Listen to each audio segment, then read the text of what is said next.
নবীজি বলেন, এক ব্যক্তি রাস্তা দিয়ে হাঁটতেছে, হাঁটতে হাঁটতে হঠাৎ একটা কাঁটাযুক্ত ডাল পেয়ে যায়।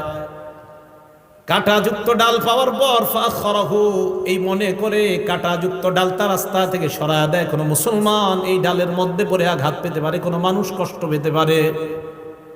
একটা সুই পাইছেন, রাস্তায় ফালাই দিছেন, একটা ইটের টুকরা, যে টুকরা আপনার পায়ে লাগছে, আপনি চিন্তা করলেন আমার আরেক মুসলমানের পায়েও লাগতে পারে, এই টুকরাটা আপনি সরাইয়া দিছেন। একটা কলার সিলকা, এটাতে আপনি পিছলা খেয়েছেন, আপনি চিন্তা করলেন আমার আরেক মুসলমান ভাইও এই সমস্যায় পড়তে পারে, আপনি সরাইয়া দিলেন। আল্লাহ নবী বলেন ফাশাকারাল্লাহ, আল্লাহ আপনার এই আমলটা এত কবুল করে নেয়, আল্লাহ আপনার প্রতি সন্তুষ্ট হয়ে যায়। ও গফরলা, শুধু তাই নয়, আল্লাহ নবী বলেন তার আগের জিন্দেগীর সব গুনাহগুলো মাফ করে দেয়।